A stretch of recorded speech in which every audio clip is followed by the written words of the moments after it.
అయ్యా fake news factory ఓనర్లారా, మీరు మరీ ఇంత పచ్చి పాపంగా ఇంత దుర్మార్గంగా మీరు చేయటం అనేది, ధర్మం అనేది ఉంటది, రోజులు ఎప్పుడు ఒకలాగా ఉండవు, ధర్మం అనేది ఉంటది, పైన భగవంతుడు ఉంటాడు. మీరు ఇటువంటి తప్పుడు వార్తలు ఇవాళ మళ్ళీ ఒకసారి మీకు అందరికీ చెప్తున్నాను, ఎవరైతే మీరు ఈ తప్పుడు వార్త రాశారో వీళ్ళకి. ఇవాళ చంద్రబాబు నాయుడు గారు ఇవాళ ముఖ్యమంత్రి అయిన తర్వాత రాజుగారి ఇంటి దగ్గర ఎంతమంది పోలీసులు ఉంటున్నారు, రాజుగారి ఆశ్రమం దగ్గర, మంతెన రాజుగారి ఆశ్రమం దగ్గర ఎంతమంది పోలీసులు ఉంటున్నారు 3 షిఫ్టుల్లో.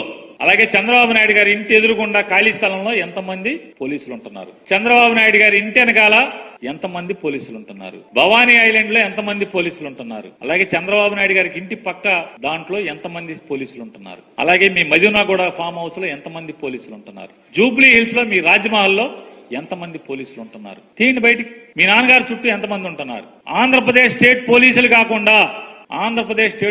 కాకుండా నేషనల్ సెక్యూరిటీ గార్డ్స్ ఎంతమంది ఉంటున్నారు. ఈయన రాస్తాడు రామోజీరావు గారు అబ్బాయి, మాజీ అయిపోయిన తర్వాత కూడా సెక్యూరిటీ అంటాడు. చంద్రబాబు నాయుడు గారు మాజీ ఎన్నిసార్లు మాజీ అయ్యాడు?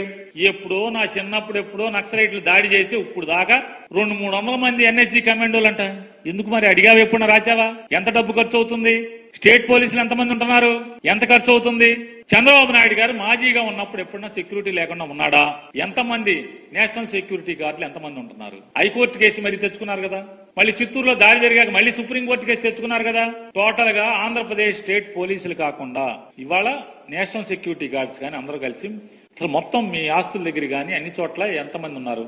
మీకు కానీ, మీ అమ్మగారికి కానీ, మీ శ్రీమతి గారికి కానీ, మీ అబ్బాయి గారికి, మొత్తం అన్ని చోట్ల కలిపి ఎంతమంది ఉంటున్నారు? లెక్క చెప్పండి. రామోజీరావు గారు అబ్బాయి గారు ఈ లెక్క చెప్పాలి కదా. పార్టీ లోకేష్ గారు పార్టీ ఆఫీసులు కట్టినటువంటి ప్రతి పైసా పార్టీ అకౌంట్ లోంచి ఖర్చు పెట్టే డబ్బులే.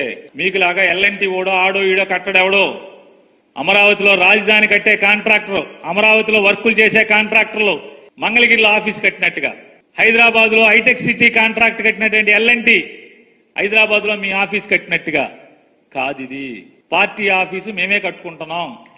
మొత్తం నువ్వు రాసినట్టుగా కాదు, మొత్తం ప్రతి పైసా పార్టీ డబ్బులే. కాబట్టి అయ్యా మళ్ళొక్కసారి ఈ ఫేక్ న్యూస్ ఫ్యాక్టరీలు కూడా ఎగనైనా ధర్మంగా ప్రవర్తించమని చెప్పని డిమాండ్ చేస్తాం.